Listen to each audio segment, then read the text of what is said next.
We have 4 topics for tonight, guys. 4 topics. And let me just list what we're gonna talk about, and then we're gonna start talking about it. So first of all, we have what makes James Gunn's Peacemaker an absolute disgrace. He destroyed DC also. Second, the Man of Steel broke the internet. Zack Snyder post goes viral because he posted actually a new picture of Henry Cavill as Superman from BBS.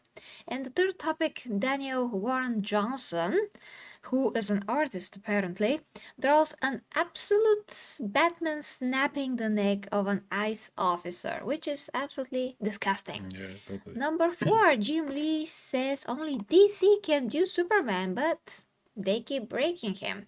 And we're going to react to a video on that particular topic. So let's start with the first topic. The first topic of tonight, guys. Oh boy. James Gunn. James Gunn totally brought DC to such a disgrace that not even Marvel can compete. No. And now we have this article here to prove it. And of course, we have to point out that we have never seen such degeneracy in DC. Never. Like Peacemaker brought one of the worst explicit graphic scenes that we have ever seen in our lives, not even in The Boys, where they're so bad. I mean, don't get us wrong, The Boys, in The Boys it works. It works, and they are very bad. But here we have equally, if not worse, in Peacemaker, but we are talking about DC, and this universe is not supposed to be like this. Yeah. Especially when you have a movie called Superman that is made for all ages, and all of a sudden there is this mockery of a hero, quote unquote, an anti-hero, whatever, that James Gunn uses to push his racist propaganda. So that's another thing. Add this to the disgrace as well. And he also uses to push everything that he can think of in terms of horrible sexual stuff in it. So the only way that he understands superheroes is either number 1, they're lame, which he proves with Superman and how he saw him, how he portrayed him, everything that Superman was in this movie as an immature child, more like Superboy, but not even that, kind of like even worse. And second, with Peacemaker, when he is unhinged completely and unleashed, he uses this particular character to not only change him the way that he was in the comic books, because that's not Peacemaker. Oh, no. He used Peacemaker to push all of his degenerate, sexual, disgusting, I don't know what, fetishes that he has in his head, and to create them on screen. And he thinks that that's character development. James Gunn, character development of degeneracy. So this is what we are dealing with. And now Logan can say something because I'm very passionate about this. Well, Logan. My theory is that the only thing that James Gunn knows about superheroes is that he probably watched some corn adaptation with those heroes, because that thing exists actually. You know? So probably he saw that and decided, I'm going to make this, but now for all sorts of audiences. Yeah. Indeed. I mean, the moment I heard when he announced that his slate and things like that, and he said that he'll have the Peacemaker TV show, and then he wanted to do the Authority, which are a DC imprint actually, because the thing that you can read there is kind of more for mature audience, and they say, how are we doing those guys in the main universe? I hope that he'll never actually get the chance to do that. Hope that they'll fire him, especially after everything. Hell, Lenny, hey. So really, James Gunn is one of those people who apparently understand just the degeneracy of it all, and that's it. And he wants to push it in our faces. Yeah. Yes, actually, literally in our faces, because there's a scene where, like, an alien or whatever is literally humping with his little pee-pee a guy in his helmet directly in his face. And of course, the helmet is just glass, so you can see how he pushes his pee-pee directly where the guy's mouth is. Supposed to be funny or something? Where his mouth... Yeah. Yes. So let's read the article and then we're going to Let's discuss, go. guys. We gotta keep this tight and we're going to respond to every comment that we can after each section of the stream.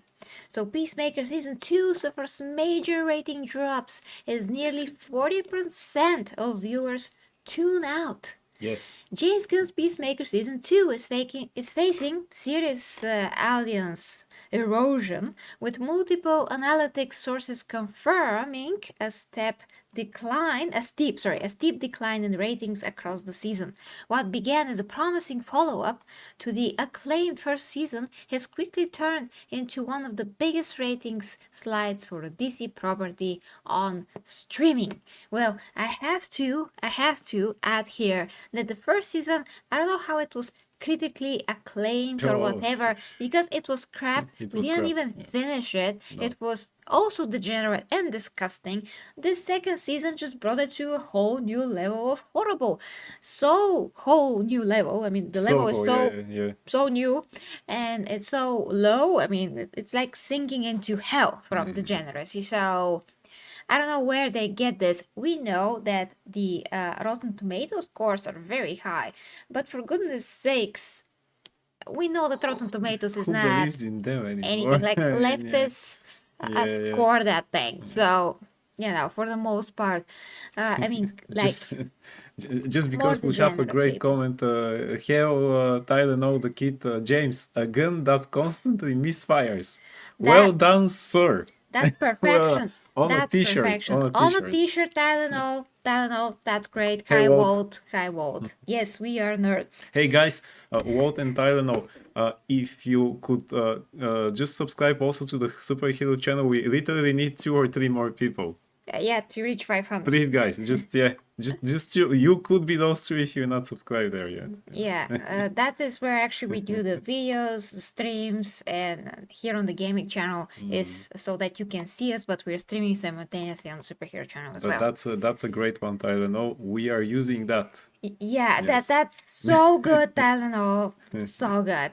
Okay, so according to Samba TV data, the Peacemaker Season 2 premiere initially outperformed the Season 1 finale ratings by roughly 22%, drawing strong curiosity from DC fans fresh off the theatrical release of Superman, who are eager to see how the series would connect to Gunn's wider DC Universe reboot. And yes, let me remind everyone that James Gunn promised some things, like major stuff happening at the end of Peacemaker Season 2, so it's gonna connect and have impact on the DC Universe as a whole, and Superman is a continuation of Superman. And guess what?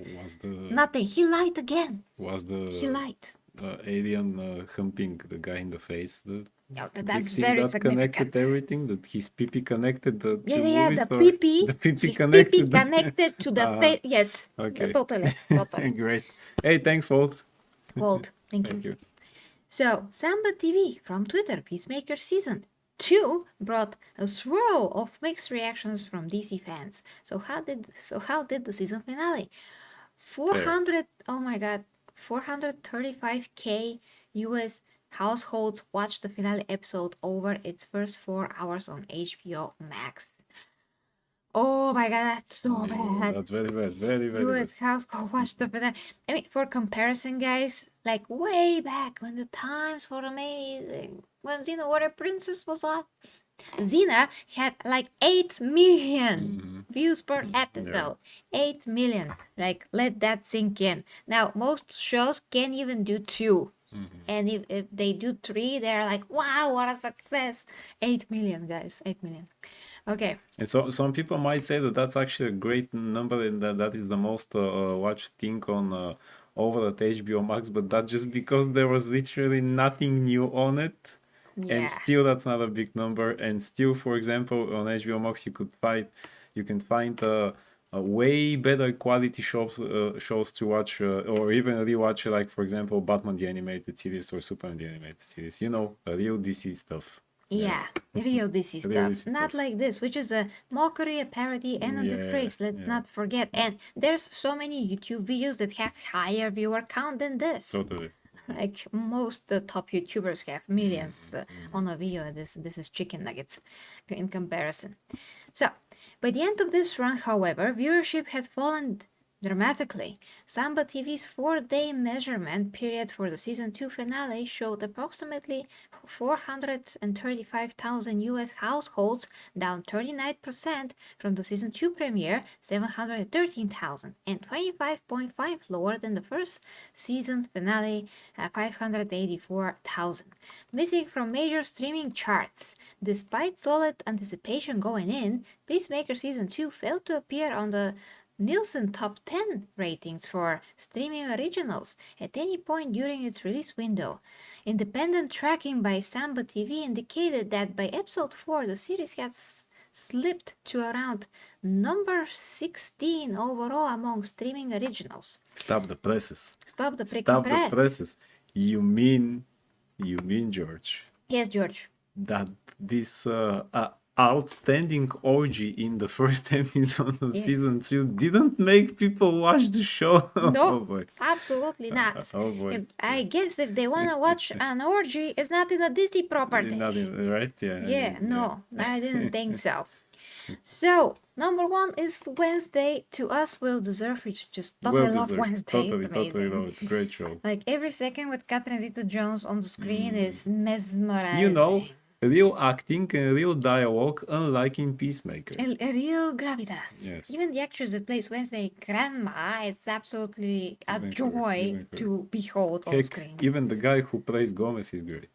Yeah, actually, yeah, although he's so disgusting. But it's But he's kinda- supposed to be Yeah, disgusting.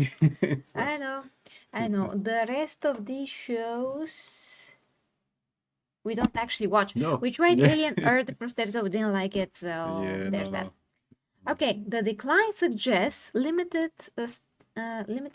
Sorry, I don't know what's happening. I just need water. The decline suggests. The decline suggests limited staying power beyond its dedicated fan base and highlights that while Peacemaker continues to receive positive critical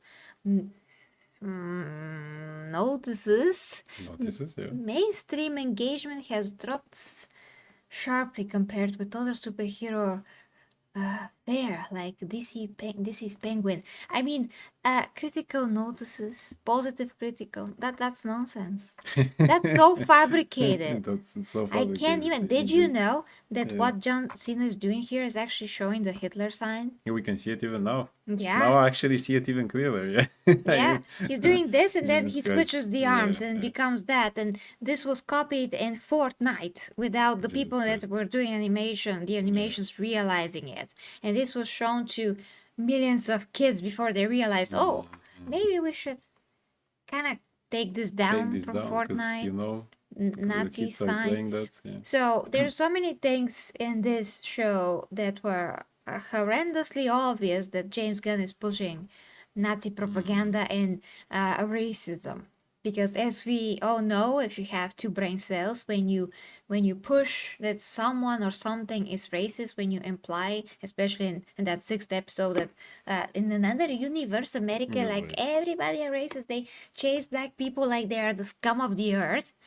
You're actively conditioning, like what's the word for that? Like brainwashing people Brainwashing to people, yeah. to feel that this is how it is. Obviously, it's not, and the facts are totally different. But this is active propaganda. This is how conditioning literally and brainwashing starts. When nobody thought about race, like before 2016, basically, like no. most people just watch movies with all people in them. Like we have stars that are Asian, like Jackie Chan, Bruce Lee before him, like so many others, freaking Will Smith, Eddie Murphy, Eddie Murphy, yeah. like Whitney Houston from the musical side of things, like so many, they're endless. I can just go on and on and on and on. And nobody thought for a second that they were like they're like a Exactly. different race. They're just artists. They're just the actor or the singer. Yeah. That's how we feel. That's how we thought. And after that, everybody was like, racist, you're racist, propaganda. And we're like, what? Yeah, it Uh, was never. For example, in Daredevil, when we had the Michael Clark Duncan playing Kingpin, we nobody didn't was even like, notice. yeah, exactly. I mean, he was supposed to be white, but because the casting was so good, nobody complained. It was like organically done, basically. Not that I'm totally not for race bending any character. It should be like a universal rule that you do not change a character, because if you change a character, this is no longer this character. And if you like to have a character that's kind of like this character or that character, you just try to make your own original character and then make Exactly. them black, white, Asian, mix, whatever you wish, and Yeah. schemo, who cares? Yeah. But make it yours. Do not change what we already have, because again, when you change what we already have, it's no longer this character. You cannot say it's a version of the character. There's no such thing. There's no such thing. Yeah. Once we have the established qualities, what defines someone, let's say Superman, we know who Superman is. He's a white guy from Krypton with blue eyes and black hair and big muscles, because this is his genes and all of that. He has virtues, he has qualities, all those things. We know those things. You know, all his powers. We also have a consensus, like through the years, we know which of his powers are like fully established and like concrete, like his hit vision, his freeze breath, his hit vision. I said hit vision. Hit vision, yes. Super strength and Super hearing. super hearing, seeing through walls. All that, those are like concrete. We know that he can do that. We know that he cannot turn back time. That's not canon. So we know certain qualities and powers of heroes, and they should stay the way that they are, because especially when something is established for years and it's repeated multiple times, you know, whichever qualities and powers are repeated or whatever, those are now you know, well known to be the canon, the established whatever. I mean, whatever makes the hero a hero, whatever qualities and powers makes them that. Exactly. So that cannot be changed. Like end of story. And for goodness sake, stop making the the character playing the actor himself. You know, not just the actor should play the character, and the character should not become the actor. Yeah, know? exactly. And things like I love Invincible, but really things like because the guy who is voicing him, Steven Yeun, I think it was his name, is half Korean, and that's why they draw him, Mark, also half Korean, and Sandra Oh, who is half Korean and is voicing his mom, it's also drawn to look like her. They literally look like themselves, by the way. You know, I said, Jesus Christ, okay, I love the show, but really stop doing that. Yeah, it's ridiculous. Stop doing that. It's ridiculous. We don't need that, really. Okay. So let's continue, and then we're gonna get to the comments. So critical praise, audience frustration. Critics continue to review the second season favorably, with Rotten Tomatoes listing score above 95%, yet audience sentiment has been more divided, with 42% score on what is that? What? The which one? This Score of Criticless. Criticless. Yes. What the heck is Criticless? Maybe it's a new site. Jesus. Viewers cited inconsistent pacing, a lack of clear resolution, and tonal clashes between drama and satire. The season 2 finale, titled Full Nielsen, currently sits at 6.7 out of 10 on IMDb, the lowest rating for any episode to date. Nice. Gunn publicly responded to the criticism, telling Games Radar that he loves the episode but understands not everybody does. An acknowledgement that even supporters of the first season found the new tone and structure less compelling. Jesus Christ. The first season, okay, I understand that some people like that, let's say. I passed out after episode 6. I was ready to do it after episode 2 when I saw how John Cena literally bangs a hooker. Oh no! I forgot about that. While screaming freedom and stuff like that. That was disgusting. Anyway, but I decided to give it a chance. But still, it still had the same stupid ass dialogue, and again, all the characters were done idiotic. You know. Idiotic. They were just not themselves. Like I don't the best know how. character's the bird. Actually, that's the best one. Yeah. When he cooks it, that's it. You know. Okay, we really gotta move on. Continue. So, Why the premiere was inflated? It's possible early numbers were partially boosted by crossover interest from Gunn's feature film Superman, which had premiered only weeks earlier.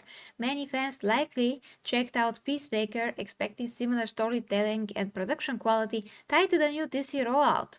Instead, the season 2 premiere delivered the show's trademark brand of crude humor and graphic content, including extent male nudity that caught some viewers off guard. A large portion of the broader DC audience may have sampled the premiere and decided not to return, exactly what we did, Exactly. contributing to the nearly 40% loss by the finale. Finale sets up future DC storylines. Though the finale drew fewer viewers, it positioned the show as a key connective tissue from Gunn's expanding DC universe. The closing scenes standed John Cena's Peacemaker character in a mysterious realm called Salvation, laying groundwork for other upcoming DC projects such as Lantern, Supergirl, and Man of Tomorrow. Yeah, sure. Which I hope we never see. David Cornswright and John Cena in costume as Superman and Peacemaker in a selfie of the set of Peacemaker. But I know that was not in the movie. But he wasn't there. In the show. Yeah. In the Time Weekly reported Guns deliberately structured the season to feed directly into the future of DC titles rather than conclude the show's own arcs, a choice that pleased some fans but frustrated others, hoping for a self-contained narrative. No immediate plans for Peacemaker Season 3. Oh yes, the show will not happen. While Gunn has not ruled out a future return, he told the Decider that right now no third season is in development. He described the current focus as being about the wider DCU, hinting that Peacemaker may live on through crossovers or cameo appearances rather than another standalone run. People magazine similarly reported that Peacemaker is being treated as a part of the broader continuity rather than an ongoing series, making a strategic shift away from the character-driven streaming model of the early DC Studios era. The broader implications. The collapse of Peacemaker Season 2's ratings adds pressure to Gunn's evolving DC Universe blueprint.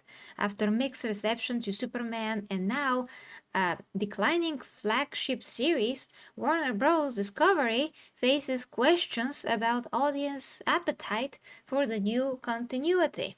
Whether the DC can rebuild momentum through its upcoming projects or whether Peacemaker Season 2 becomes a cautionary tale about tonal imbalance and franchise fatigue remains to be seen. For now, the data shows one clear takeaway: enthusiasm may get viewers to the premiere, but keeping them through the finale is a far tougher mission. Well, that's the most, how to say this, they basically caressed James Gunn and Peacemaker with a feather. Yeah. This is so freaking not enough to say. Totally, yeah. This is too like. I actually forget that even for people who were interested in the first season, it was actually, I forgot to say that it was set still in the old universe with for Zack Snyder's universe, technically, because back then, in the end, we have the Justice League from there to appear. So people were still connected with that much more interesting universe. Exactly. Which then he retconned somehow, you know. So really, that's a full drop for Full Nelson, actually, which I think it was WWE thingy, Full Nelson, like a I don't move know or something. But yeah, I don't know. so Yes. Peacemaker just falls flat. Yeah. Indeed. So let's get to the comments because we have to get to the next topic, guys. But basically, yeah, what I want to finish saying is that they should write more about how horrible and degenerate this is. What a disgrace it is, because it is like they are being too light on it. That they are taking it easy on it. Like what are you doing? Like this. I mean, the point is that DC property that's connected to another and supposed to be a continuation and connective tissue, whatever. It's not supposed to be having any other tone. It's not supposed to Yeah. be having different ratings. Exactly. Is that supposed to be graphic if the previous wasn't? Like, that's no brainer. That's always how Not, it was. not supposed to have a full-on orgy. Not supposed to have all those sexual talks inside. Not supposed to have. Is that supposed to be the boys? Exactly. James Gunn wants to do that basically. Give him to do the boys then. I mean, when Not you, so much. I mean, for example, when you watch whatever Marvel ever done, it's like for same ages, like for the same age kind of a thing, like throughout at least the live action stuff. So you gotta keep some kind of a cohesive Exactly, continuity, consistency, whatever. Have to have class. exactly. But James And Gunn not having doesn't. that stupid humor. You know, actually, Grace Landau said that she thinks her theory She that thinks? actually she thinks. Since when? Yeah, since this time. Wow. That She thinks. James Gunn is also it's his fault for the failure of Marvel. Now her theory is What?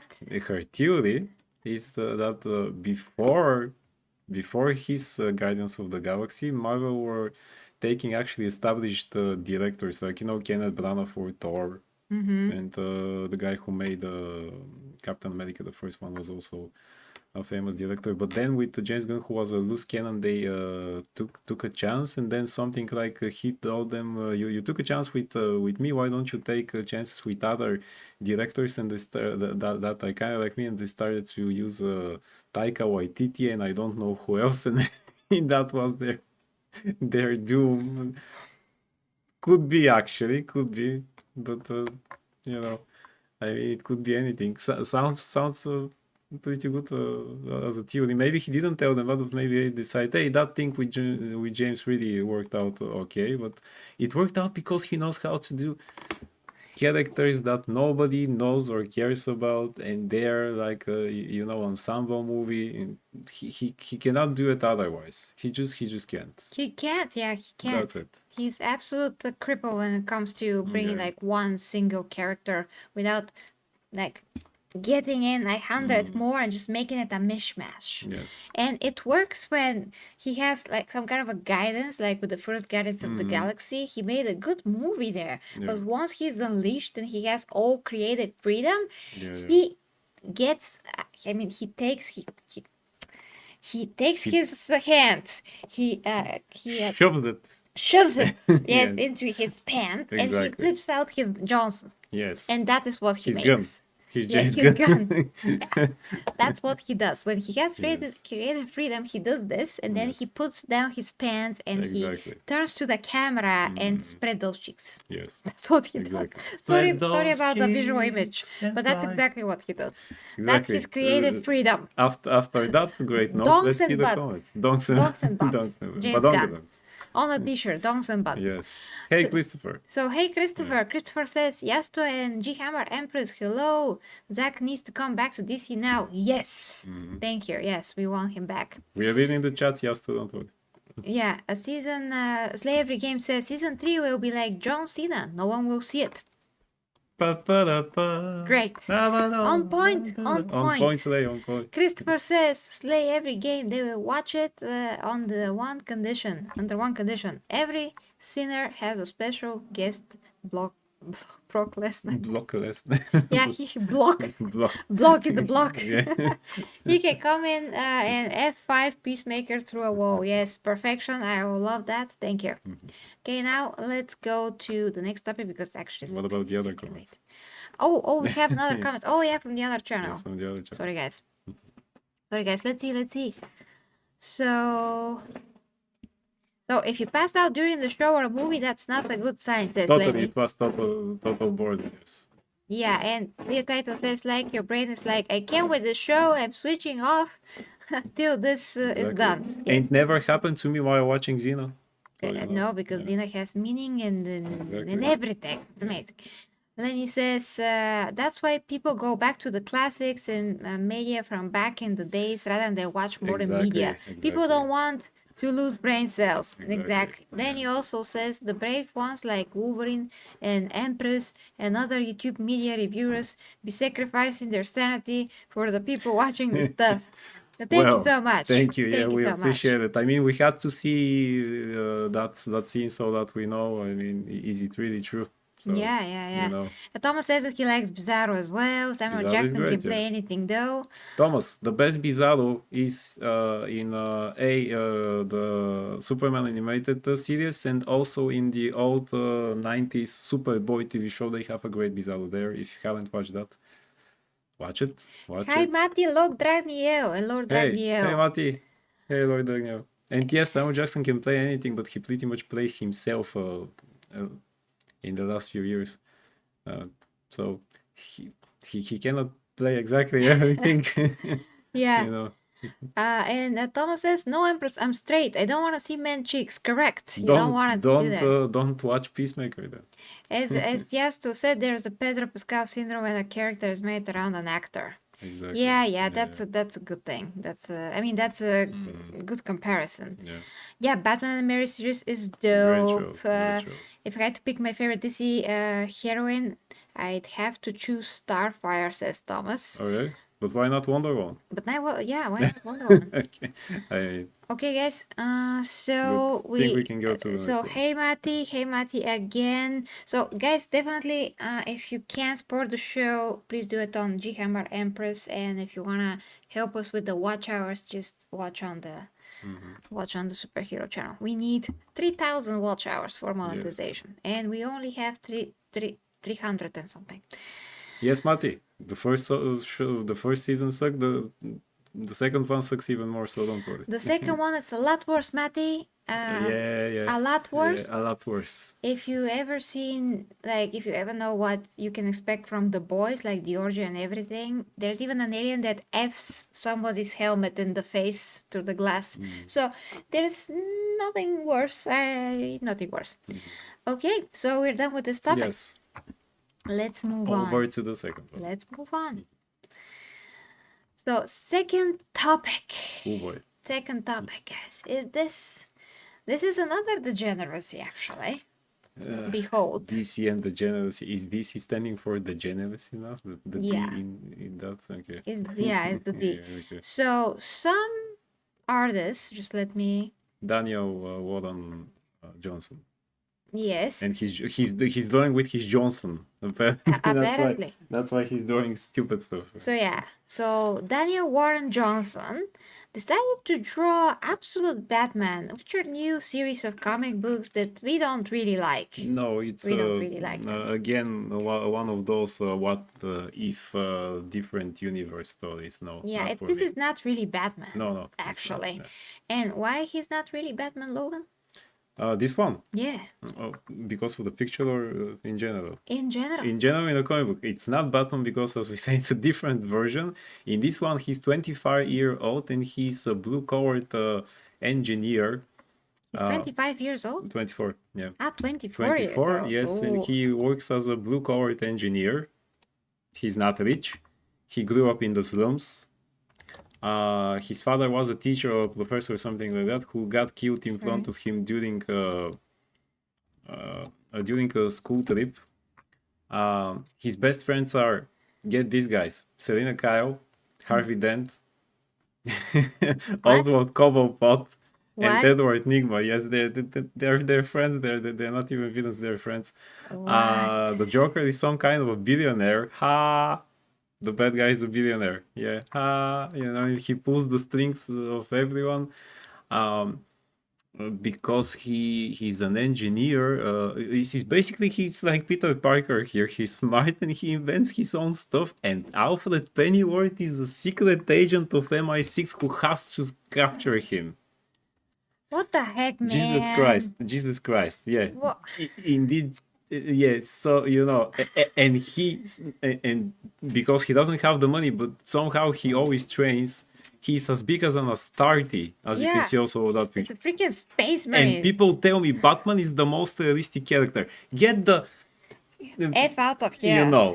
How is that realistic? No man has the He nervous doesn't have system he to doesn't have survive this. the money for steroids even in that universe. No, your nervous system not gonna be able to survive Yeah, whatever he's doing, like at night. yeah, You yeah, will not have nervous yeah, yeah. system. I'm sorry, you're just gonna And die. Doesn't matter how many seconds he sleeps.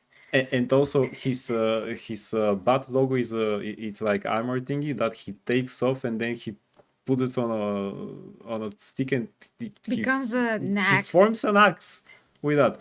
And his Batmobile is as big as a truck. But he has no money. But he has no money. He invents those things by himself. And he's always back and forth with Alfred. He captures him. And no, I'm going to let you. And then he decides, no, I'm just going to watch you if you're doing good and stuff. They say, Jesus Christ, what is that? Just create a different character. Yeah, Call yeah. him Big Man or something. I don't know. Maybe that exists actually. Big man has starred in Muffin. I'm tired of those. Oh, it's interesting because it's a different approach to Batman. I want Batman. Scott Snyder, who is writing that comic book, is a great writer, by the way. He wrote one of the best Batman stories for the New 52. Like, he invented the Court of Owls. That's one of the best stories in the New 52. The Court of Owls, then The Night of the Owls, then Zero Year, then A Death in the Family. Great writer indeed. Now he did a stupid thing, but anyway. So he knows how to write a story, but that's not something that they haven't done before. A different approach, different universe, and at the end of the day, it's again just a different universe. They're absolute universe, as they call it, and that's it.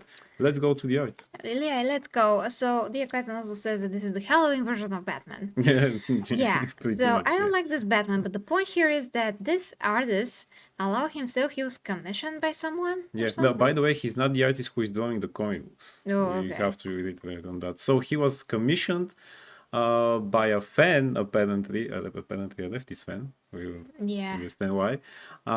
By a fan at the New York Comic Con now in October to draw this absolute Batman breaking the neck of an ICE police officer.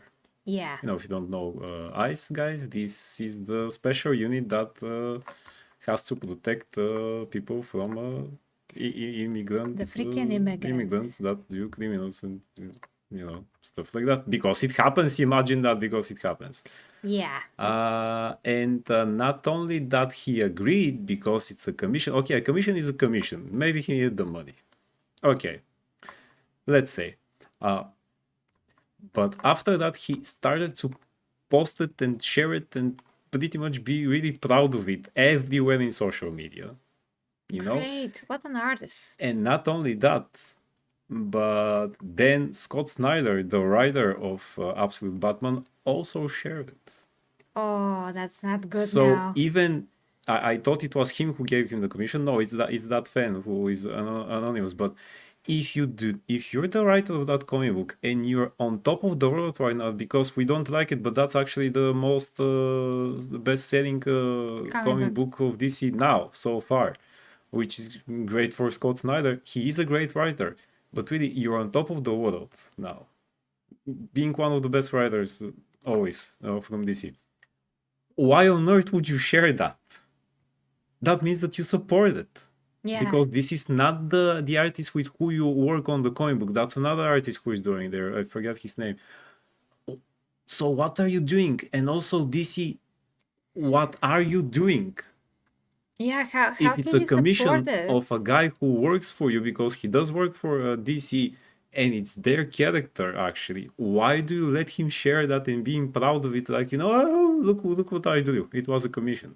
Exactly. Now let's get to actually Decembro commented here. Oh, December is here. No, Decembro there. commented Oh, yes, okay. on this. Yeah. Yeah. Okay, he might as well watch this, but yeah. Mhm. A friend of the channel, guys. So December says, "Oh yes, Batman, a long-time fan of attacking police and obstructing justice. Of course. I swear, man, the saddest part about this isn't even the retardation. It's the fact that time was wasted to draw this while people are now just editing it to say Antifa in 6 seconds with AI. Yeah.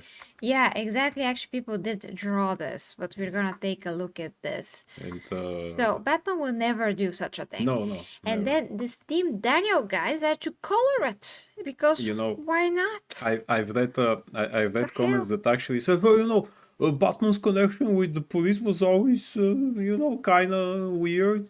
He fought them and things like that. Guys, he fought the freaking police in Batman Year One, the comic book. He did not break their necks. No. He did not hospitalize them. He was running away from them, using his smoke pellets and everything he can. Also, Year 1 is not freaking canon. In freaking canon, he never hospitalized police officers. If they're corrupt. Yes, if they're corrupt, yeah.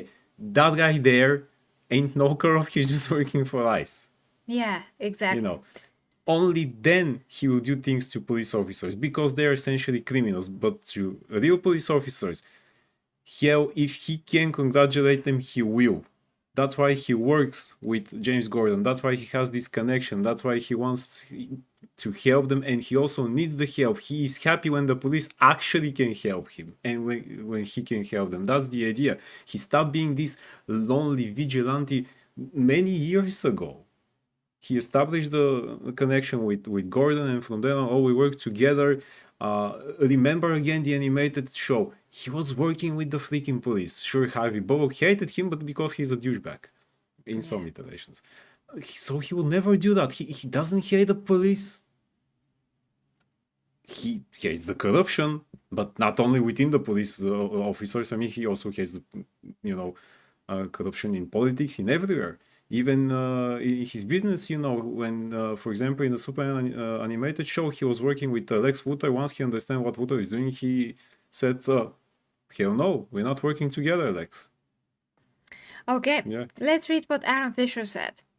Aaron Fisher is a great channel on YouTube. You should check him out if you're interested in anything like DC news. He's delivering them the fastest.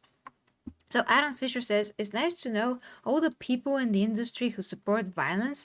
Nice to know who to stop buying their books. Exactly. And this guy, Tim, that colored it, says, Pop off short king. Oh, really? Really? Is that your sophisticated answer? Yeah. What a feminine clap back. You are not even trying to beat the weak white man allegations. Oh, years, I should take advice on manliness from a honest AB looking for a modest babe. Oh, I don't even know. This is so retarded. I can't even understand. Like, what is this? Yeah.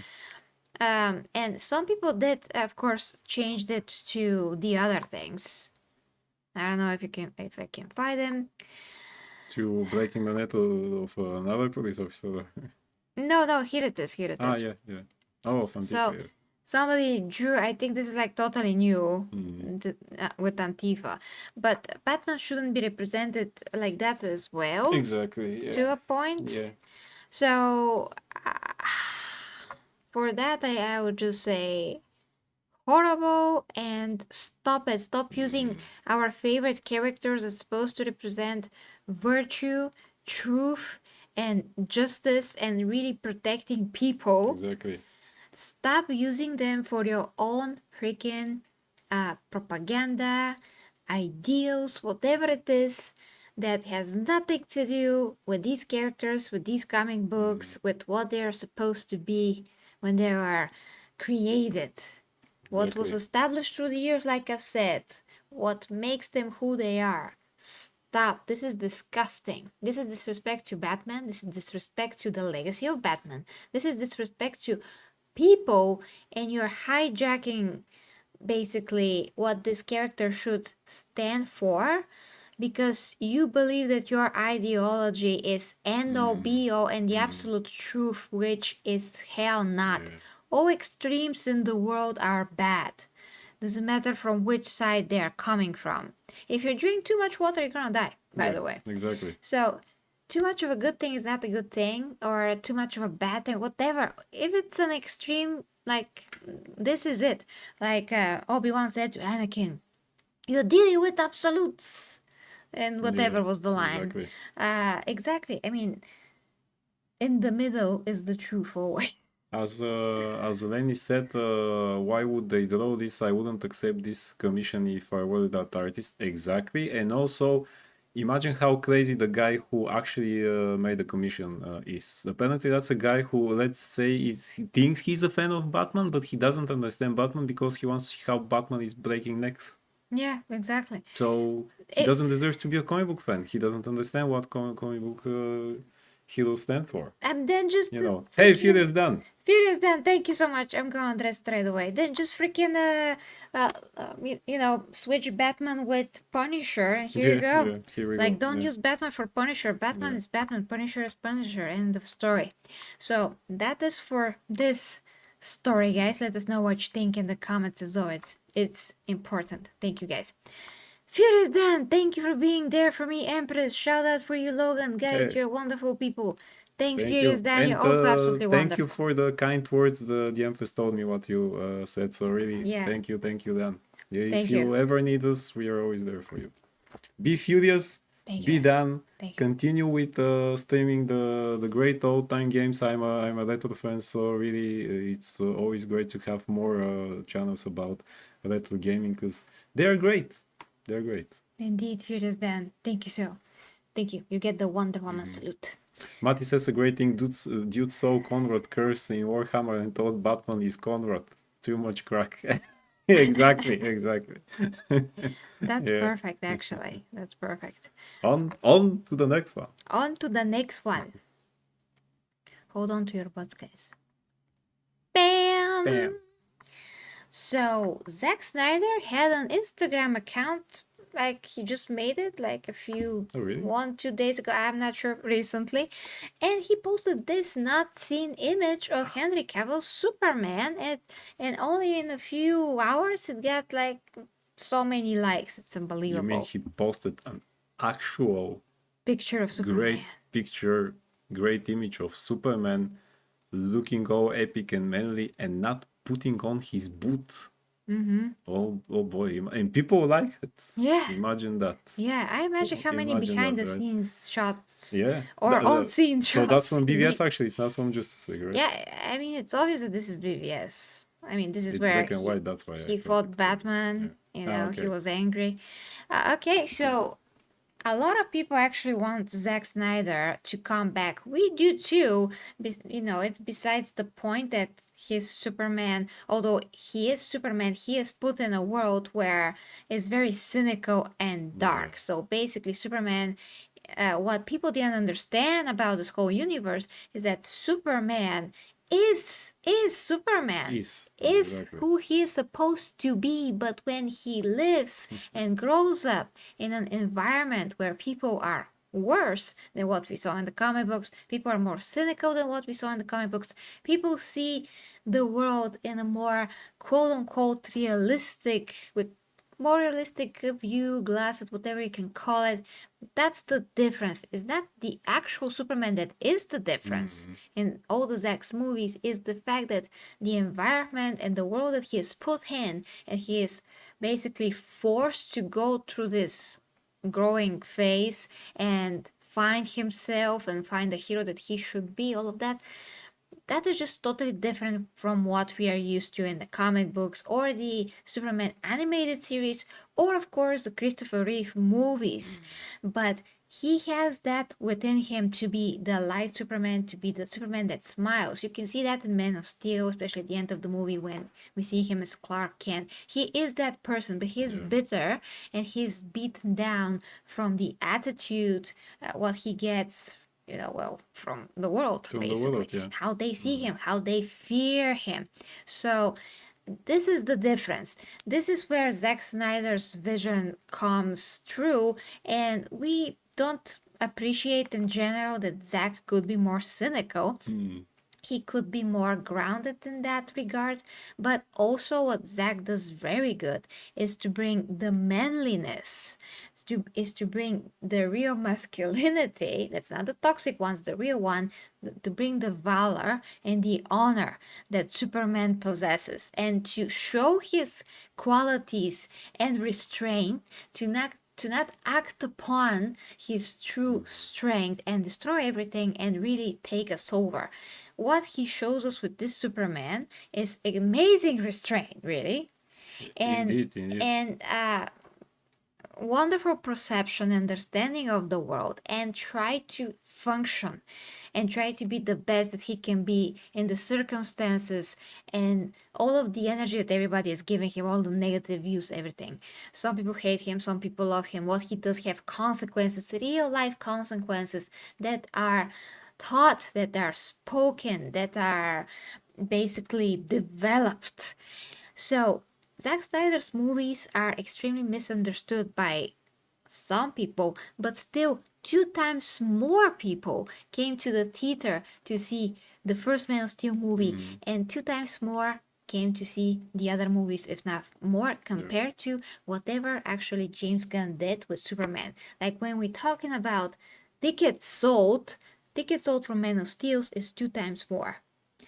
Everything that has to do with Zack and Zack's universe made some money to DC. I mean, most of the movies made money. They didn't make as much money as the Marvel movies, but people who saw them liked them for the most part, and they did made money. But DC by then said no, no, no, no, Yeah. because it's not as much as Marvel. Well, now DC, now you're at the bottom, and the bottom has a bottom. Yeah. And then that bottom fell off, and now you have a new bottom because Superman lost money, the new Superman.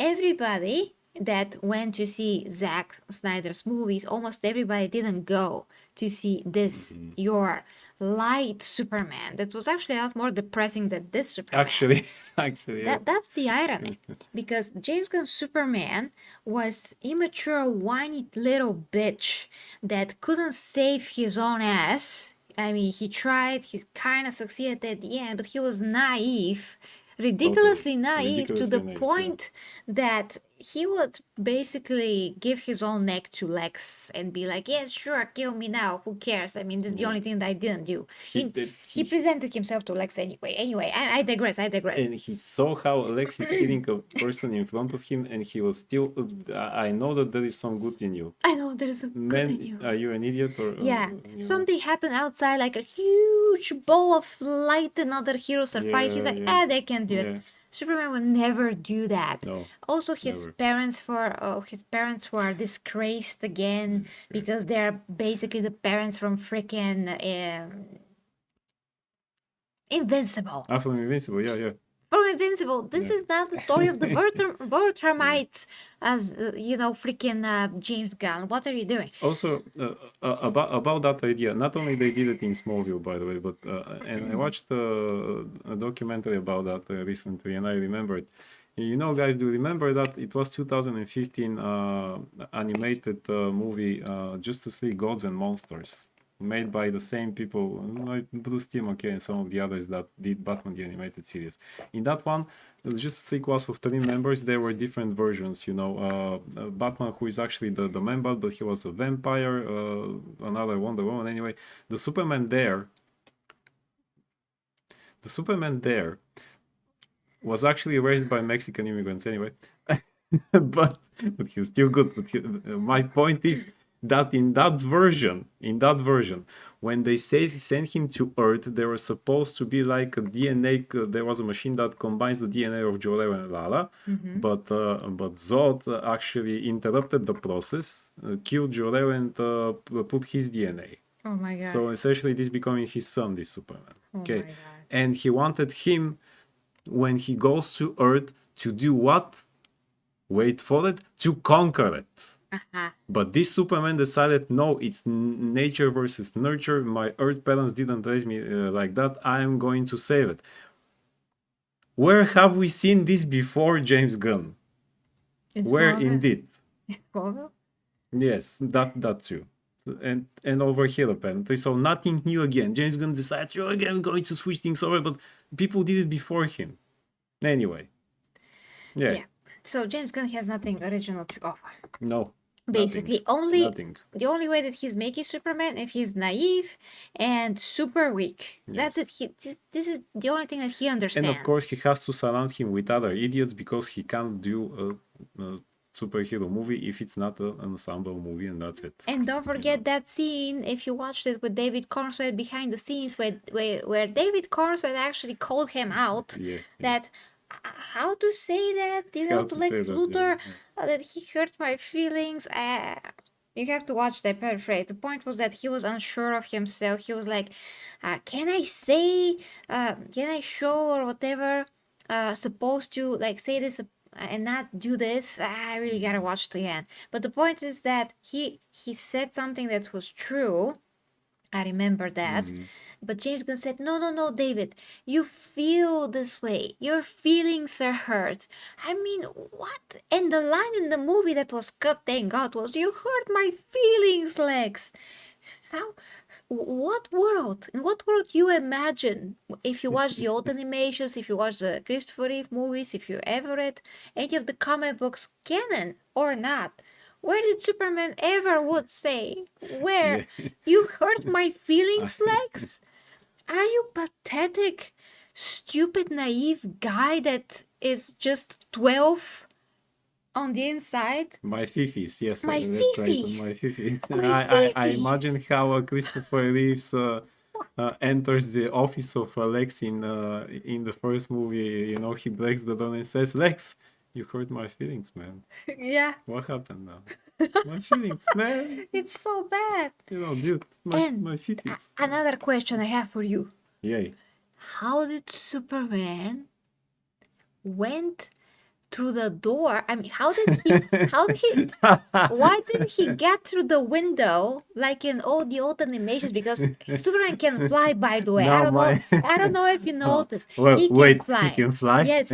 So in all of the animations and everything that we ever seen about Superman, he goes and shows himself on the window of Lex. That is how he talks to Lex. But no, in James Gunn's movie, somehow he went through the whole building, which is a skyscraper. What, he went to the elevator?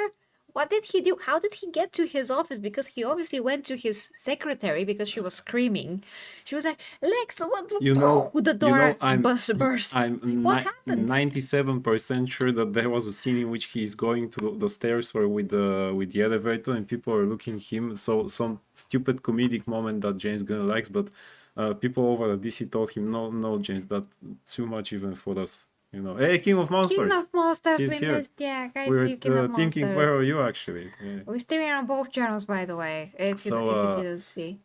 Maybe he decided to take the elevator so that he has time to think what to say. So yeah, guys, that means that Superman went to the building like a schmuck and took the elevator like a schmuck.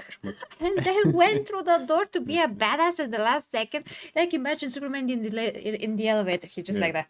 Dun, dun, elevator music. Dun, dun, dun, Okay, dun, dun, and with he other was like, people. I'm going to tell him, Lex, where is my dog, Lex? Where is the dog? But Yeah, I'm going to I'll say be him. imposing, I will and say- you know, yes. Yes, imposing, yes. and I'm going to listen to my punk rock music to, you know, get the feelings of here it is, yeah, I'm going to tell him, Lex, where is the dog? Yeah, imagine how that much much, he okay. traveled with that elevator. Imagine. All the way to the top. That's a skyscraper, guys. A skyscraper. So then I went up, and then at the end he was like, Yeah. Where is the What is the dog? dog? What is the dog? Jesus Christ, yeah. Okay, It okay. would be a good comedy. that one. Why Superman would do that as King of Monsters? He wouldn't. That's the point. He would wouldn't. He appear in wouldn't. front of the window. It's no brainer. Exactly. I mean, that goes to show that freaking James Gunn never seen what he was supposed to see to prepare for this movie. Yeah. He didn't, because he quoted in the interviews stories of Superman that were never canon, Yeah. including the effing stupid crap with the hypno glasses that yeah. he actually did in the movie. That was never canon. That was nonsense. That writers back then saw that it was Exactly. nonsense, and they Yeah. said, no, we're not gonna We're continue not doing with that anymore. It's yes. stupid with the hypno glasses. And It is. and like the Christopher Reeve first movie went to so many lengths to make him different when he's Clark. So people really couldn't actually see that he is Superman. And this is a psychology phenomenon that is explained in real Exactly, life. exactly. So it's not that far-fetched that people make it out to be. It's not like this funny thing. It's not that funny. He wears dorky glasses. He's not gonna wear fancy glasses like mine that don't have any frames, so you can totally see his face. He's gonna slouch. He's gonna Yeah, have he's a bad large. hairdo. He's even the clothes are a bit bulkier, so that people don't see how big he is actually. So that the clothes look different. And Yeah. that happened to me actually once. A colleague of mine told me a couple of months ago, "You look different. You speak louder now. What happened?" So people notice the change. Yeah. They actually before that they don't know that you could be a different guy. So when they see the change, actually they see that there is something different, and that's what they are not supposed to see in Quarry. That they're supposed to see just a schmuck who takes the elevator to go up to the office. Yes, but So- Superman doesn't. Yeah, but Superman doesn't. exactly. So again, James Gunn doesn't know the difference between Quark and actually Superman. He thinks they're supposed to like act the same or whatever, because when he was Quark, he was acting like Okay, Superman that doesn't act like Superman. So Exactly. okay. So apparently people like the image of real Superman there. If Apparently people do. People do. they like so much that when they see Superman, they know it's Superman. Yeah, Yes. you know that if you hit that guy on the chest, you're gonna hit a freaking wall. You're gonna Exactly. bounce back like And a not if basketball you ball. throw a cardboard coffee cup at And him. he's gonna blink. Yes. Yeah. And when this Superman was hit with like a metal can, Yeah. With the beer can. Yeah. yeah, and he didn't do anything. He was like, Yeah. Exactly. with this face, because he's like, oh my gosh, I'm gonna restrain myself not to kill this guy. He did. He made his truck People to really look forget. like spaghetti. People really forget how much he has to restrain. And guys, if you want to see what happens when he actually breaks loose, you have to watch two things or read. But watch the animated movie Superman versus the Elite, because there he breaks loose at one moment, and he even says, "Now you're going to see what happens if I break loose." Or read the comic book that is adapted for that. I think it was called True Justice in the American Way. Which James Gunn removed, by the way. Yeah, Jesus Christ! Now it's for the better tomorrow or whatever. Yeah, my ass. And also in Justice League, I think it was season 2, Justice League Unlimited, actually, when Superman fights, that's in the last episode, when he fights Darkseid and he tells him, what we have here is a rare opportunity for me to actually break loose. Oh, that's amazing. I love that moment. That's one of the best moments. One of the best moments. Yeah. And that's it. People forget that. People really forget and think that, I'm gonna take off my glasses. No, this. Hold on, guys. This one. I don't want you to watch that because it's awkward and it's awkward. Okay, get it out, get it off, get it out, get it away. I'm ready. It's really super good. I mean, I got really warmed up by all of that discussion. Now, guys, because okay, just let us know what you think about this in the comments. Every comment we read. Every comment counts. Yeah. They disappeared. Yes, Lenny, we're back. Don't Superman, it's Man of Steel, or Superman, it's Man of Soy. Yes. Let us know. Let us know. Let's read the comments, guys. And really, it's very hard to talk so much. So Lenny says, "Preach, Empress." I miss Henry Cavill, Superman, Man of Steel. KKK. Superman, fly to the windows nonsense. We walk to the top. We need to be relatable to the normal folk. Yeah, that's one of the worst things that everybody pushes, that they have to be relatable. No, they have to inspire. Exactly. They don't have to be relatable. Yes. They're actually always relatable because of the struggles that they go through, and it's not about the physical power.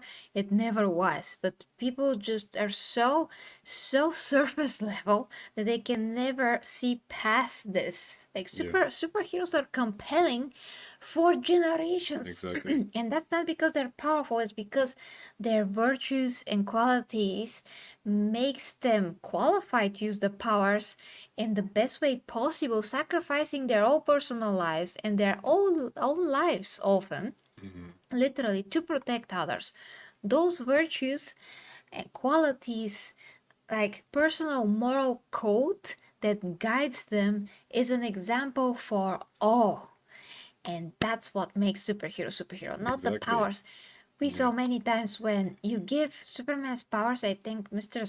Spitalik, whatever, there's some kind of a story where someone got his Someone else powers gets them, or yeah. his body or whatever, and you see what they do. They want to conquer the world. That's always how it is, because people with lower moral standards, no willpower, no self-discipline, no self anything, Exactly. basically, will do exactly that. So then you realize how precious a superhero really is when some douchebag or an ordinary person gets the power and gets corrupt.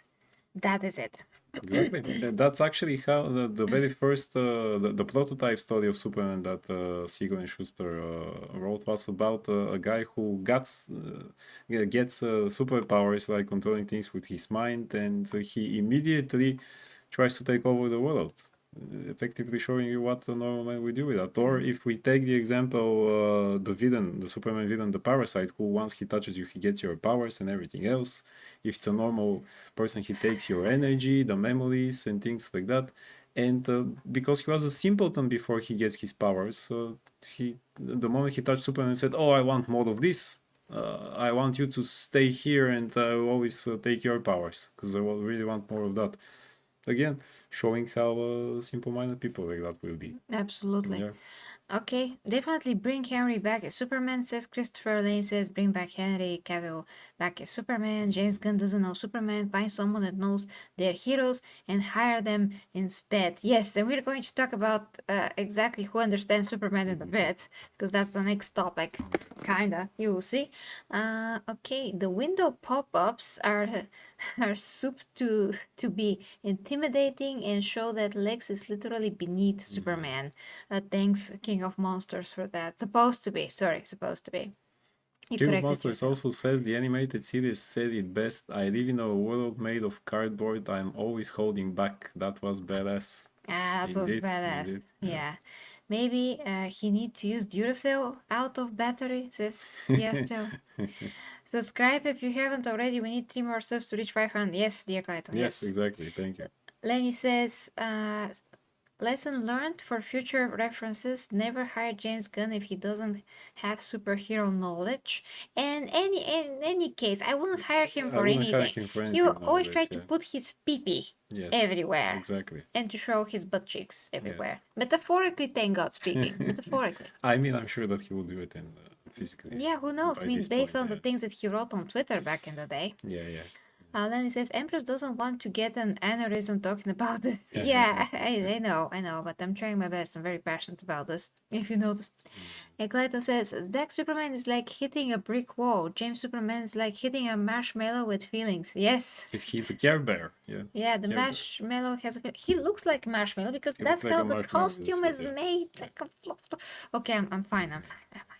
I'm not fine. Okay, King of Monsters says the animated series says I it read that. best. Yeah, okay, you read it. Yes. I feel like the true meaning of superhero has been lost these days. Exactly, and this is Yeah, what exactly. started Yeah. happening just before the pandemic when we talked to Sam Jones in person when he said that there's no good and evil anymore and everything is like we have to have sympathy for villains and stupid stuff like that. And they try to blend everything, and that is what conditions you to think in the wrong way and And to think to that have to be a Boy Scout is a bad thing. yeah. So we're not supposed to have discipline. Why is it bad to be able to be disciplined and do your Exactly. stuff? You know. And absolutely, Christopher, Hans Zimmer combined with Zack Snyder and just seeing Absolute Henry goat. Yeah. soaring through the skies is like one of the most amazing things. But no punk rock. But no punk rock. Yeah. Okay, let's go to the next The and next one. final topic because it's freaking late. So we're going to watch actually a video now. But hold on, let me remove Amazing Henry. DC President Jim Lee Ooh, ooh, ooh, ooh. Hold on. Already started. about Superman entering public domain. Okay. Gotta put the This was audio the for fourth that. one, right? Yeah. Yeah, gotta put the title on. Bear with me, guys. We're gonna be ready. Okay. Alright. So, Okay. Let me go and let you know which channel is that. So this is coming from Thinking Critical over on YouTube. Yeah. Thinking Critical. I actually have to put this in the description of the video. I'm gonna do it really fast because I couldn't before the stream. Thinking Critical. Bear with me. I'm gonna be ready in a sec. Have to try to tag him later. No, is he over on X or? No, I mean I will tag him here so he will see that we use his video Okay. to comment on and react to. I mean, it's nice for him to know that we did that, of course. He's a big channel. Sometimes he's streaming live, so we can jump over to We his can, streams and say, "Hey, yeah, we can actually rate the superheroes." guy, and that's gonna be great. Yeah. Okay, yeah, he has very good takes. We just recently found Yeah, him. Okay, let's continue.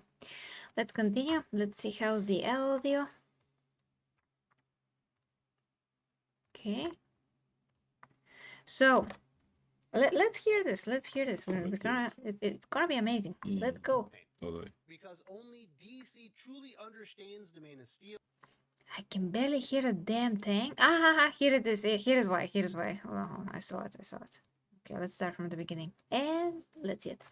President Jim Lee told New York Comic Con he's not worried about Superman entering public domain because only DC truly understands the Man of Steel.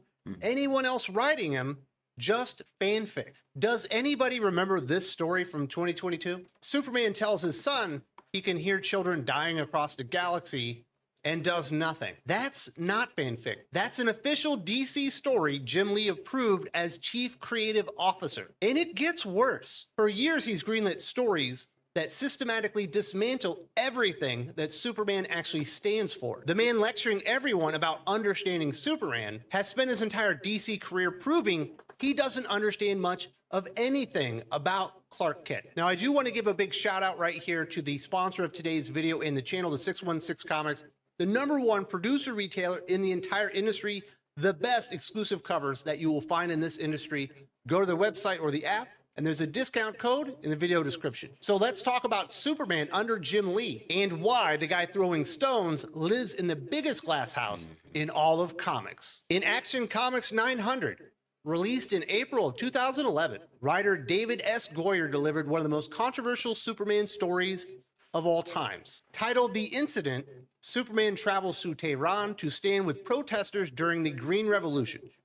After spending 24 hours in Azadi Square, he returns to the United States and announces to the president's national security advisor that he intends to renounce his U.S. citizenship at the United Nations. He declares that while he was raised in Kansas with American values, he wants to be a hero for the entire world, not just one nation, which really does fly in the face of everything that Superman had stood for over 6 decades at that point. A refugee arriving on Earth as a child, adopted by and raised by the Kents with traditional American Midwestern values. A superhero that fought for truth, justice, and the American way. Okay, I just want to add that Superman, although he does fight for the whole world, he doesn't need to go out and say, I'm not going to be an American anymore. That's stupid. Exactly. That's That's one of those stupid. stories that was greenlit during Jim Lee. I'm disappointed by David S. Goyer, honestly. Yeah, He's very hit and miss. he's very hit and miss, really, because I mean, he has some great movies like, Man of Steel, but he also hasn't not so great things. Yeah, why I would he mean, do that? I just don't get it. Like, Superman doesn't need to say this so he can be a global superhero. He can just be a global superhero. Yeah, That is American. It's good. It's fine. exactly, and he saved the world from different type of threats many times, even cosmic threats. Yeah, which I mean, is for basically, the if he whole saves world, yeah. America, he will save the whole Yeah. world because most of the threats that he's dealing with will eventually affect the whole world, no matter Exactly, if they drop in exactly, America or yeah. not. So this is just ridiculous. This is like spitting on your own upbringing, literally, where you're actually coming from where you're born and raised. And yeah, this is absolutely very uncalled for. He would never do that. And by the way, Captain America also did something like that back in the 70s, when he was so disappointed from the government that he decided, here is my uniform, here is my shield, and he became a character called Nomad because he had no home. That's so dumb. I Yeah, mean, nobody took his home away. no, He no. just decided that he doesn't have a home anymore. What a loser. Yeah. Anyway. Anyway. But We as soon continue. as the American way or being allowed to be patriotic or proud of your country went out of style, they just started grabbing these pieces of what had always been core components of Superman and try to rip them off whole cloth. And of course, he has to give up his US citizenship. He's got to be a hero for the entire world, as if Superman hadn't been a worldwide icon the entire time. It's not like Superman said, you know what, I can't help those people. They're not American. That wasn't the American way. And that's what he idealized. And Superman abandoning his US citizenship to make a political point at the United Nations was on its face laughable, but these are kind of creative decisions that continue to fester under Jim Lee at DC Comics, especially when it comes to the Superman character. In Superman 18, released in October of 2019, writer Brian Michael Bendis had Superman reveal his secret identity to the entire world. Superman holds a press conference and publicly announces that he is Clark Kent, a reporter for the Daily Planet. Bendis explained that the decision came from Superman's frustration with living a double life and his belief that transparency would allow him to be a more effective hero, fundamentally changing the 80-year dynamics of Superman's world and ignoring all the reasons Superman needs a secret identity. When you look at the Superman mythos, there are definitely different faces or sides of the character. You have Clark Kent, loving son, grew up on a farm with traditional Midwestern values by mom, Pa Kent, that enjoys life, that enjoys a date with Lois, that enjoys getting to raise his son. You have Superman, who is compelled to go out there and do good for all of humanity and save people essentially on a daily basis. And then you have Kal-El, which is a little bit different, that isn't always addressed, but he has these different facets to him that made him a compelling, complex character. It is an integral part of the character just with the storytelling in the mythos. Not only that, the foundational elements of Superman and the way that he interacts as Superman and Clark Kent, the idea that Superman can freely give away his private persona, Clark Kent, without putting Lois Lane, Perry White, John Kent, Jimmy Olsen, Ma and Pa Kent, and anybody else out there that he loves as a friend, family, or whatever. As soon as Lex Luthor and all the other villains in the DC Comics universe, like Joker, know that Superman is Clark Kent, the easiest way to attack Superman is to go after the people that aren't superpowered, but he has an emotional relationship or attachment to. But having that Clark Kent identity allowed him to experience the world without the world knowing that he was Superman. This is why it's so difficult for characters to come out with their private persona and actually have it work in comic books. Now, they try it all the time. They tried it with Spider-Man. They do it with Iron Man a little bit more successfully. They certainly do it with the Fantastic Four.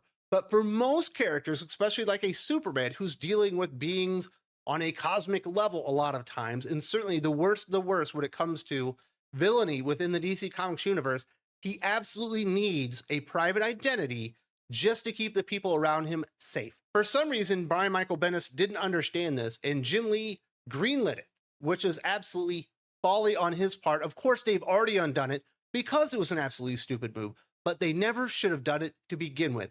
They broke Clark's connection to humanity because now everybody knows when you're talking to Clark Kent, you're talking to Superman. In Superman Red and Blue #1, released in March. Yeah, Brian Michael Bendis doesn't understand a lot of things. Actually, that's not the Yeah. first time he is doing a bull crap. Do you want to comment on that crap? Just to say that they have done absolutely the same thing with Spider-Man during the Civil War comic book, who decided then to take the side of Iron Man and get a Proto registration and unmask heroes, and he unmasked himself on a big convention, just like Superman. He took off his hat and says, my name is Peter Parker and I've been Spider-Man since I was 15. It's absolutely the same thing. It is such a cringe. And then Jane Jonah Jameson got a heart attack or something. Guess what happened after that? Everybody knew. Everybody started attacking who? His closest people, of course. Yeah. And what happened after that? Well, they rebooted it, and How then did it that was, happen? I never would have right? guessed. Yeah, Never would have exactly. guessed. And again, in the animated series Superman, we see why Quark and Superman needs to be the two different things. There is that great episode called Late Mr. Kent, in which allegedly Quark dies, and Superman is wondering what to do, and he says to his parents, "But I have to be Quark, otherwise, if I have to be Superman all the time, I'll get crazy. I need my personal life." And then they established that connection. We had it in our video about why this Superman is the best Superman, actually. So go and check it out, guys. Yeah. Let's see the next book. Let's continue. I mean, how what is this humiliation here? Oh, just wait my and see god. it. Oh my god. Don't worry. 2021.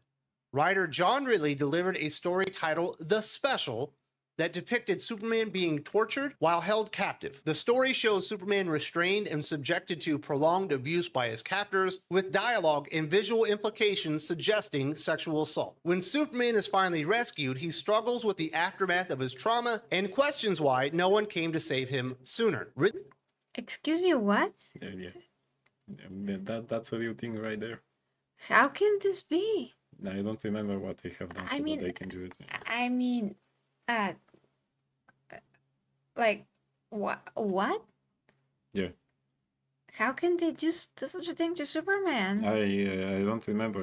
Was it kryptonite used or something like that? But yeah, asking want to say hey oh yeah.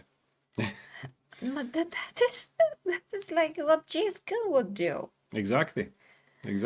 This shows how people like him, the left-minded people, because I'm sure that this writer is exactly like that. Otherwise, why would he write that? How they think exactly the same way. How unhinged and crazy they are. Yeah, how can you do this? Why would you write that?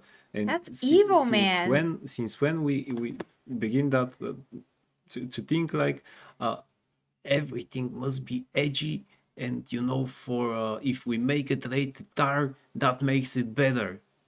But how can kids read things like that and actually understand the heroes if you make such a book up? Why always with the rated R and the adult things? And we talked about that. I'm still shocked here. I'm Mr. sorry. Miracle animated show that they're going to, and it's again a freaking adult animation about Mr. Miracle.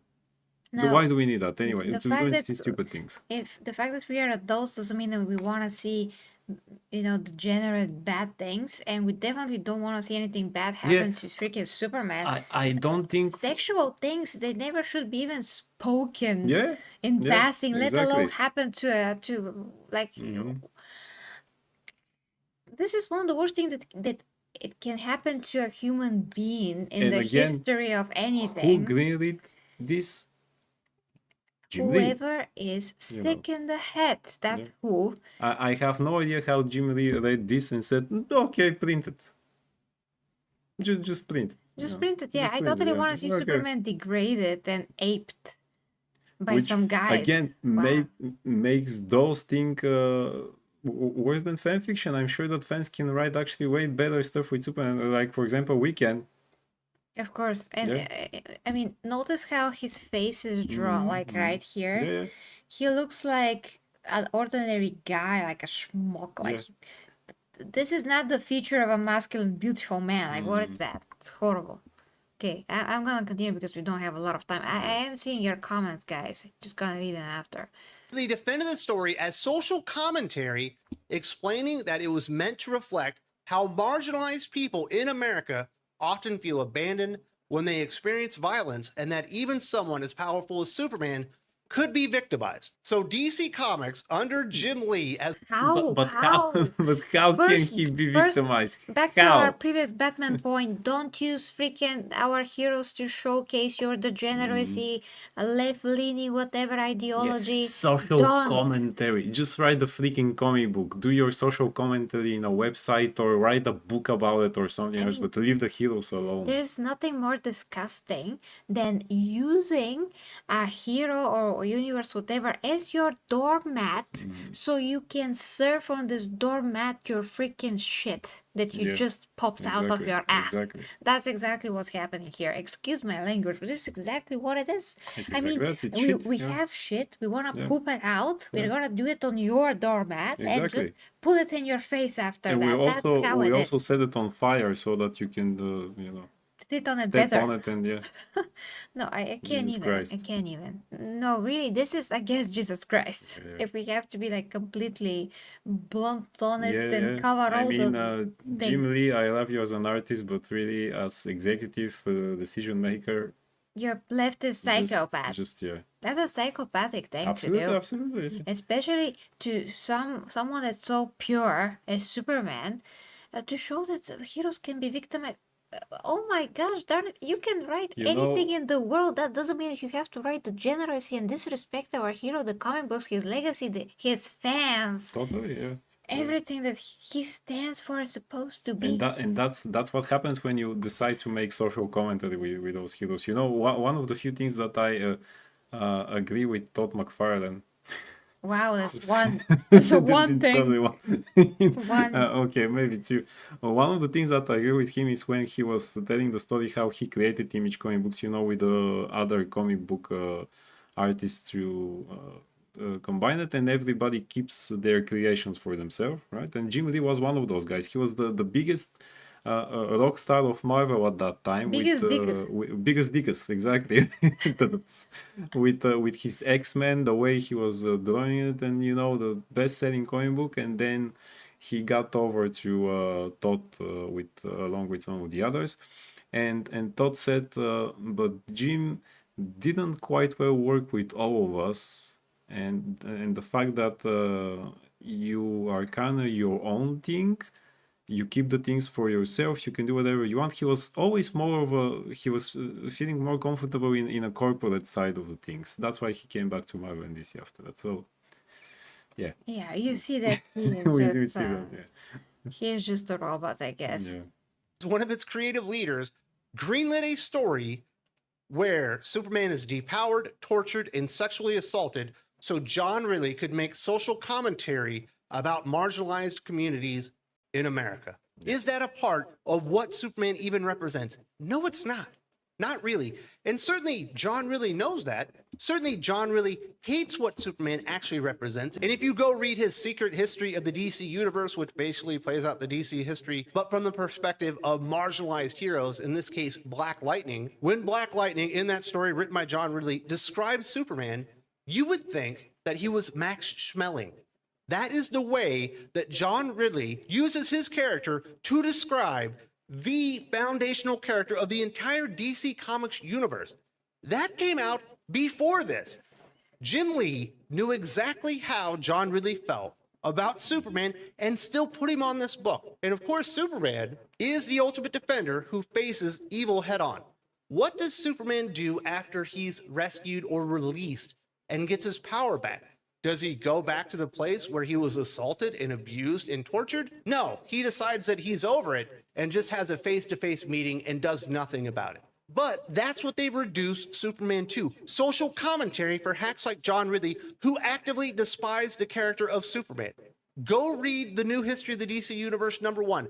You will see exactly what I'm talking about. In Superman Son of Kal-El #2, released in August of 2021, writer Tom Taylor had Clark Kent admit to his son, John, that he deliberately holds back from solving Earth's problems. Standing on the moon, looking at Earth, John chastises his father for not fixing climate change and a host of other progressive issues, ignoring the fact that his father has saved the world countless times. When John asks Clark why he doesn't do more, Superman responds that he holds back because I wasn't born here. I can help, but I can't lead, except by example.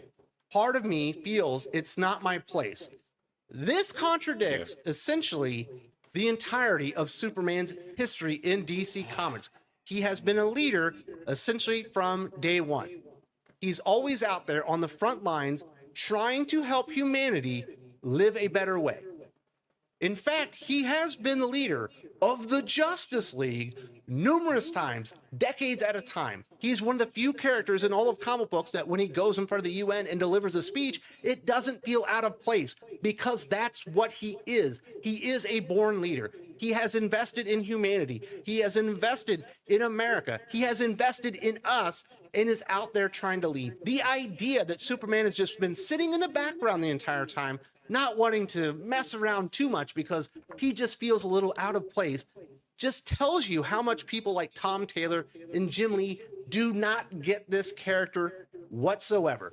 And of course, it's really just there so John Kent can say, Superman, you weren't good enough. You should have solved climate change, the wage gap in India, and whatever stupid bullshit nonsense doesn't make sense in this fucking universe. It overlooks and contradicts the hundreds or thousands of other times that Superman has literally saved the entire universe, let alone the Earth. Because a lot of the time, under Jim Lee's leadership, they prioritize contemporary thematic explorations over actual canon and history of their characters. In Dark Crisis Worlds Without a Justice League, Superman #1, released in July of 2022, writer Tom King depicted Clark admitting to his 14-year-old son John that he regularly hears children screaming for help across the universe and does nothing about it. When John wakes up crying after hearing voices of dying children, Clark reveals it happens not every day, but once in a while, and it's horrible, and tells John there's nothing we can do. John, confused, responds, but you're Superman and I'm Superboy. We save people, it's what we have to do. The story explicitly shows Superman choosing to ignore mass murder in the galaxy because he's afraid of the consequences, turning a blind eye to suffering he has the power to stop. The idea. Just to remind you guys, that was written by Tom King, the guy who James Gunn really likes, and he decided to adapt his stupid comic book written literally last year or 2 years ago, Woman of Tomorrow, in which she's drunk and she flies around space and stuff like that to find herself, and he decided to this is the story he's going to adapt because he likes Tom King. Again, those crazy guys are totally the same. You know, this is where James Gunn probably read exactly that and say, but by George, he decided to ignore that and does nothing. My Superman is going to ignore it too and just going to sit down while the freaking city is destroyed and take off his boots and be, well, there's nothing we can do, boys. Give me my soy milk now. George, I have a so great yeah. question. So yeah. So Superman, let me get this straight. Yeah. Superman is willing to like massive genocide. You know, I don't want to say the word. Totally. Just continue and children dying in pain and absolutely animals as well.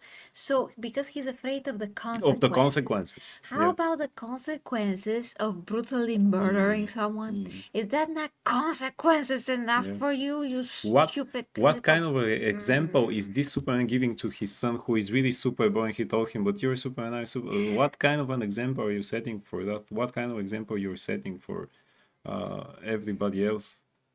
You know, and useless. Really he doesn't have useless a purpose. A useless one. Why do you need Superman? That's it's what gonna be a shit stain. That's what Tom King likes doing. That's literally his shtick to take the guy or the girl and whatever, and to decide now we're going to put it backwards like that, and we're going to be the total opposite of the character, just the total opposite, guys, for shits and giggles, because I'm a great writer. You know, I'm Tom freaking King. Subvert expectations. Hell no. Amazing. And my Superman is going to be like that because, oh, look at the drama. He can hear it, but he chose to ignore it. Oh, yes. All the heroes in the world do that, And then we right? ask Tom King, how many freaking Superman comic book have you read before you become a writer? You know, the other guy who decided, but he's not the leader. Not going to do anything. Just going to stay over here at the moon, watching, and I can't do nothing about it. I wasn't born here. Jesus Christ. Jesus He Christ, man. long time ago, that's 80 years of history. He accepted Earth as his one and only home. He would never step foot on Krypton. Why would he accept? He knows that that's where he comes from. God. I mean, just like doesn't the war guys notice that if you actually, let's say, your heritage is from another country, but you never step foot on that country and you're born in the other country, that's where your home is. That's where your home is. To, George. to quote the tick in one of the episodes, I don't want the earth to get destroyed. That's where I keep all my stuff. Okay, that's great. Right? But in Man of Steel, that people again don't understand, I think that's not Superman. He literally destroyed the eggs and the last chance of Krypton to be rebuilt. He destroyed that.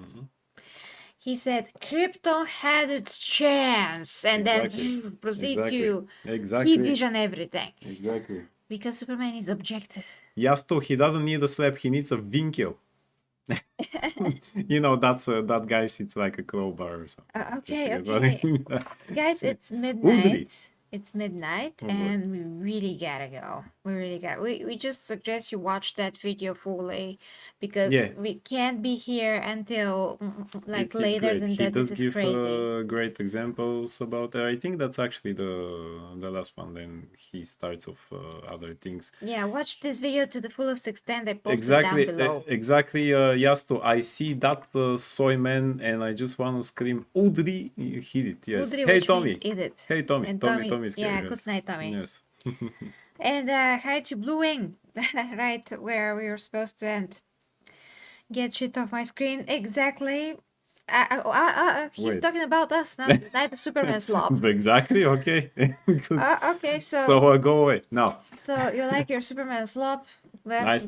Read about the soy man and the guy how who Superman was is not a leader. If you want. Yeah. Read about the Superman who is not a leader, because you also apparently not able to be a leader. He's not even a man, let alone qualified to be Superman. Let alone super, yes. And that's Ghibli for you. He's just an idiot. Yes. Oh, okay, guys. So that is going to be it for this stream. But we covered a lot of topics. A lot, yeah. And tomorrow's a new day. So we see what we're going to do. But now, guys, it's really freaking late. Well, first, aren't you going to play Elden Ring in the morning? Or? Yes. So at least that, yeah. Yeah. So, guys, we see all the comments. I'm gonna turn Super Saiyan absolutely, Lenny. And Totally. yeah, so tomorrow Elden Ring, and we're gonna continue with all the superhero topics to cover here, guys, so keep an eye on that. We actually read all the comments, it's just that we can't say them out loud because we were supposed to end the stream 30 minutes ago, but we just started. Don't forget to watch the video about what makes the animated Superman the best one, and also what the Empress was talking earlier about the Man of Steel Superman. We actually also have that on video about how he's surrounded by a different world. Watch that too. Great videos. Bangers. Yeah, I mean, it explains everything. So with that being said, guys, thank you so much for the support. Until next time, with me, the 40K Empress and Logan. Bye, guys. Bye-bye.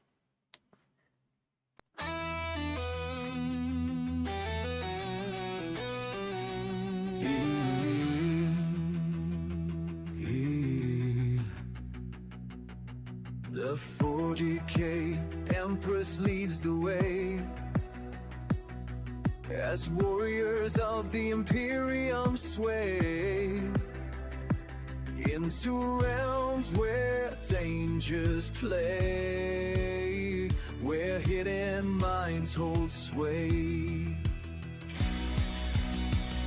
Through stars and storms we rise, under her watchful eyes, with faith and fire will prevail, for the imperium must not fail. For the imperium we prevail.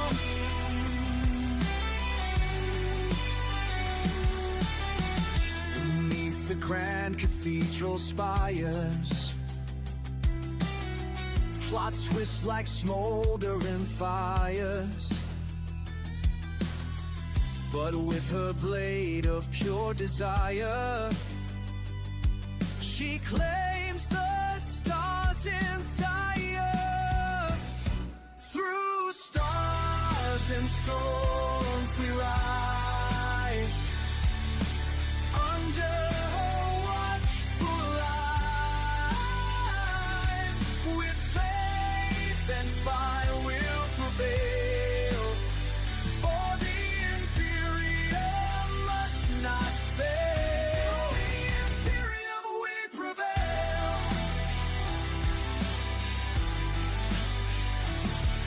Through storms and battle cries, her banners pierce the darkened skies. With bolter hymns the traitor dies, as loyal warriors arise. Saints and psychers bend the flame, every world speaks her name.